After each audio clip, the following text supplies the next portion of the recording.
Hey, good morning again. Today we are going to be talking about temperature and pressure. This will be the first lesson in our new unit, the first time we take notes and everything. So for today you will need our new note page, which is linked in Google Classroom. I'll show you how to find that in a second if you haven't already. And you'll also need a calculator. You can just use the calculator on your phone, use any calculator you have at home, but if you don't have a calculator, if you don't have access to a phone right now, I have linked an online scientific calculator as well, which I will show you how to find.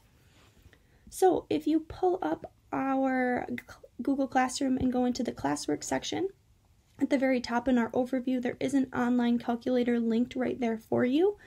If you click that link, it'll bring you to this page, which is a really nice scientific calculator that includes the E function, it has the log function, and all the functions you'll need to solve any of our problems. Along with that, like I said, you'll need a note page for today. To find the note page, you need to scroll down to today's week, so April 27 to May 1st. We're in Introduction to Gases, and the note page is linked right there. It's up to you on whether or not you want to print this note sheet like we do in class, or just take the notes directly online. That is completely up to you. However, I would suggest if you are going to take them online, make sure you have a scrap piece of paper to do the practice problems on, just so you don't have to be doing math on the computer, and you can write that down in front of you. So, with that being said, make sure you have your note sheet out, and we will get started on some notes. The first thing we are going to do today is watch this video. I do have this video already pulled up here, so let's get that started. Hi, I'm Emerald Robinson, and in this What Is video, we're going to investigate the state of matter called a gas. Gases are materials that have no definite volume and no specific shape. In other words, gases can easily flow into and take the shape of a container and will expand, redistributing themselves to evenly fill that container. Although there are many types of gases, there are a few characteristics that they have in common. First, particles in a gas have no real arrangement. They can move over and past one another, and the space between the molecules can increase or decrease. Molecules in a gas collide with one another and move more quickly or more slowly based on factors like temperature and pressure, but they will always spread out fairly equally to fill the space that they're in. All of this molecular movement means that gases hold a lot of kinetic energy caused by motion. Second, gases can be compressed. Because there is space between the molecules in a gas, it can be placed under pressure and squeezed so that the particles are forced to be close to one another. Third, gases can flow from one area to another, although the direction of flow is not directly affected by gravity. This ability to flow means they are sometimes referred to as fluids. Last, gases have melting points and boiling points that are below room temperature. For the most part, we are unable to see gases because of the space between their particles. Scientists have to use characteristics like pressure, volume, number of particles per unit area, and temperature to discuss and identify them. Gases are commonly used in things like cooking, healthcare, and scientific research, and even make up the air we breathe. Alrighty. So, I know you all know what a gas is. You've all smelled gases. You have dealt with gases in class. We talked about the makeup of gases. But this unit specifically looks at how gases interact with each other, and how they interact in their spaces, how they interact with pressures, and how they interact with moles also. So we will be bringing moles back into this unit, which I know you're all super excited for. So yesterday you learned, or not yesterday, but last week you learned a couple of things in the simulation about how gases affect different things. And as we move forward in this unit, you're going to learn a lot more about how gases interrelate. However, before we get to there, I want you to know the basics of what we are going to be talking about. So the first thing I want to talk about is the kinetic molecular theory. The kinetic molecular theory is based on the idea that particles of matter are always in motion. So, as you can see, as you can see from this drawing right here, a gas particle is generally spread out and they're always moving in all directions, and you need to know that. I think you saw that in your simulation as well. When you slid open that top of the box that the gases were trapped in, you notice they immediately went outwards. Anything that's trapped in a small area, if you give it room to move, it's going to move. So you need to know that gases are always in motion, they are always moving. If that wasn't the case, none of these rules that we're going to learn about apply.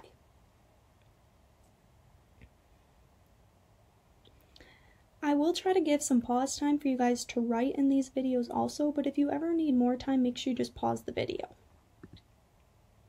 So, your next definition we're going to look at is pressure. We all know what pressure is. We've all seen pressure. However, scientifically, pressure is the force per unit area on a surface. So how much force are we pushing against something? Pressure is caused by the increase in the number of collisions molecules have with the outside walls of something. You looked at collisions in your simulation online as well. You saw that when the box is smaller, collisions were more. So if there's more collisions, there's a higher pressure. And pressure is measured in various units, and this is important. So pressure can be measured in what are called torr, mmHg. mmHg stands for millimeters of Hg, which Hg is the elemental symbol for mercury. So millimeters of mercury can also be measured in ATM, which is atmospheric pressure. Atmospheric pressure is the most common unit to measure pressure, and that's what we're going to use most of the time. And it can also be measured in kilopascals.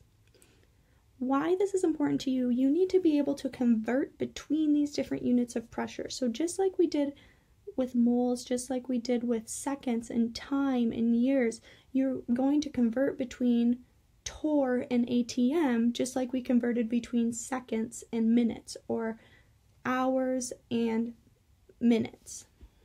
So you all have this image in your notes. These are the basics of how different things relate with one another. So these are the conversion factors I want you to look at. So if we're looking here, this is the main part of this table I want you to pay attention to. So 1 ATM equals 760 millimeters of mercury. It equals that many pascals and 101.3 kilopascals. And I'm going to talk about how to use those right now.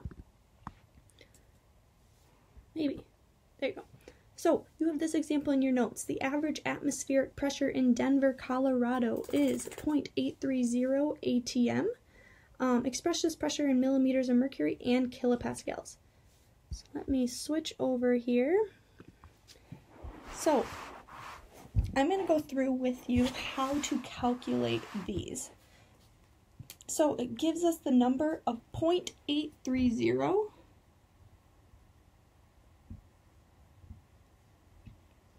ATM, atmospheric pressures, and it wants us to convert that into both millimeters of mercury and kilopascals, or kPa. Oh, you can't see what I'm doing. I'm sorry. There.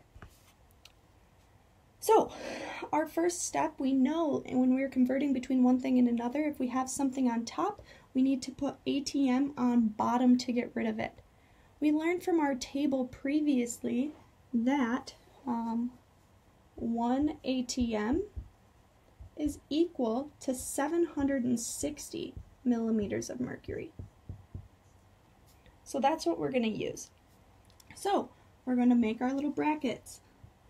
0.830 ATM. We have ATM on the top, we need ATM on the bottom. And we know from this conversion that 1 ATM equals 760 millimeters of mercury. So 1 ATM on the bottom and 760 millimeters of mercury on top. You know that once we do that, we can cancel out our ATM on top and our ATM on bottom, and then you're just going to merely plug that into your calculator. I'll give you a second to do that. When you do that, you should get about 630.8 millimeters of mercury. And do not forget your units. I do have a little surprise for you. I've decided that while you're at home and while you're learning at home, I know this isn't ideal, but as a special present for you, I'm going to let you not worry about sig figs for the rest of this unit. So, Just whatever answer you get, you can give me generally 1 or 2 decimals. I'll let you know how many I want, but don't worry about sig figs for now. So that is the first part of this problem. The second part is to turn it into kilopascals. So we're again going to start with our 0.830 ATM, and it wants us to turn it into kilopascals.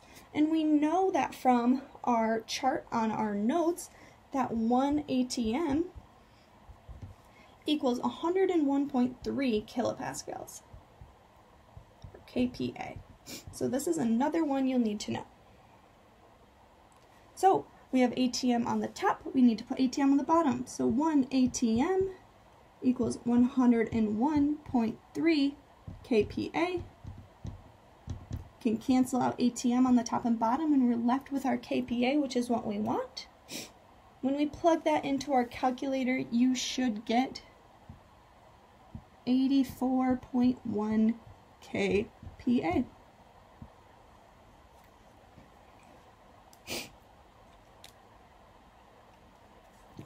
Perfect. So that is how you solve those two problems. These are the two major conversion factors you will need to know.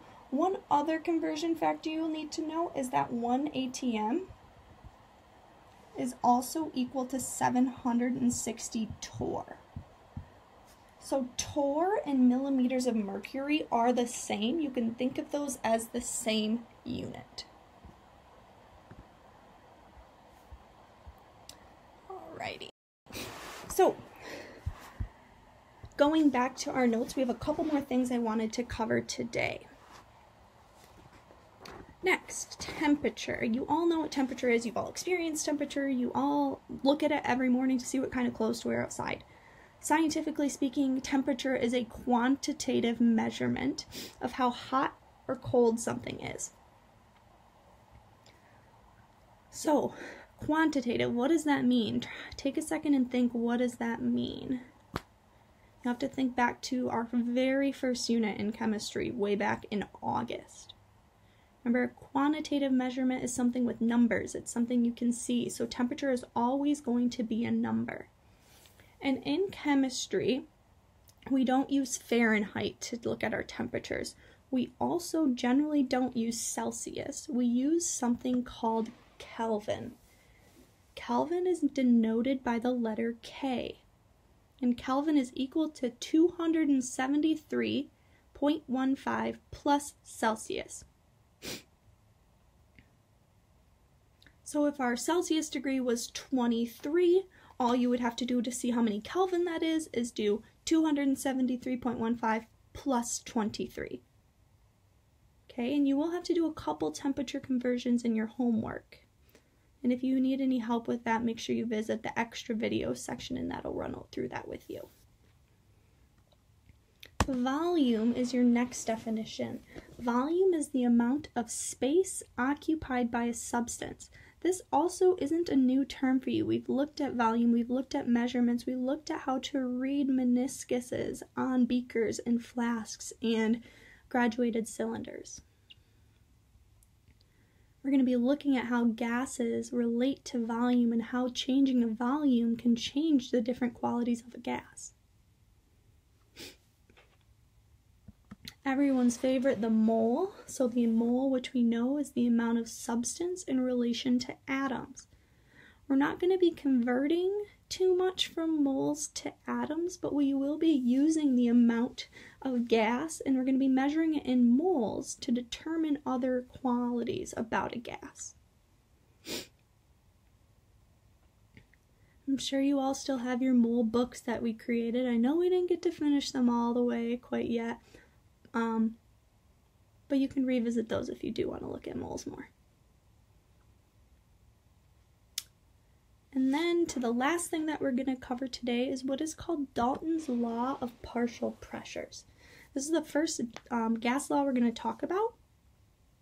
Dalton's Law of Partial Pressures states that the total pressure of a gas mixture is the sum of the partial pressures. That sounds a lot more confusing than it is. What that basically means is that if I have 1 apple, 2 bananas, and 3 grapes, those together make my fruit salad. if I have this pressure of one gas, this pressure of another gas, those two pressures added together are the total pressure. So it's just adding and subtracting to figure those out. So I have another practice problem to go through with you, and then we are done for today.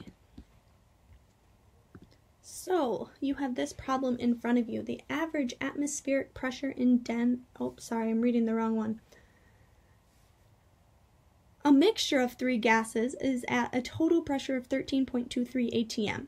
The partial pressure of a gas A is 2.22 atm, and gas B is 9.12 atm.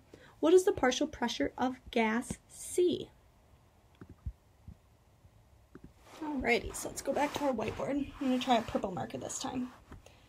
So it tells us that we're using a total of three gases, and it tells us the total, which we'll denote as P total. The total pressure is equal to 13.23 atm. Okay, and then it tells us the partial pressure of A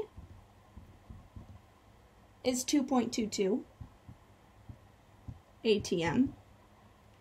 B is 9.12 atm. And C is unknown. What I do want you to notice is I listed the units in every one of these. You need to make sure all of the units match, and if they do not match in a problem, you need to make sure you convert to the same the same unit in every answer. So we have atm, atm, and atm, so we are good to go. We're going to use that formula that we used previously. So the P total equals pressure of A plus pressure of B plus pressure of C, and then you're just going to plug in your answers. So we have 13.23 equals 2.22 plus 9.12 plus, let's make that an X. And then you're just going to solve. So you're going to do 13.22 minus 2.22 minus 9.12 equals X. This is just basic algebra. If you're struggling with solving that, make sure you pop in on the Zoom meeting on Wednesday so we can go over that basic math with you. And then your answer here for gas C is going to be 1.89 atm.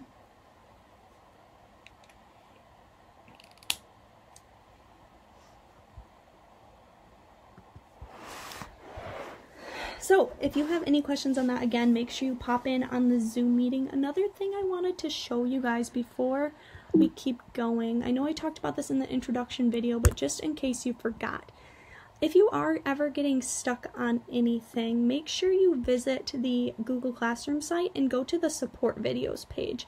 On that document, I have a bunch of different videos linked that can get you help on different things. So here's 2 different videos on pressure conversions. Here's some partial pressure of Dalton example problems that'll go through, and all of those videos will help you quite a bit.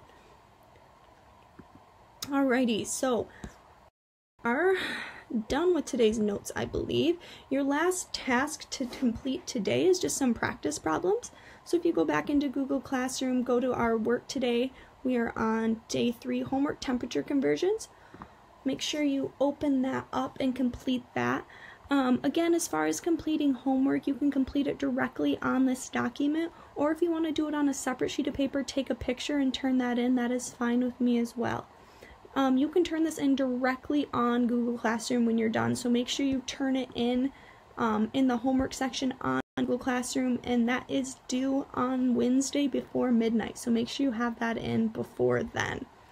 Again, if you ever have any questions, don't hesitate to reach out and ask. Have a great day.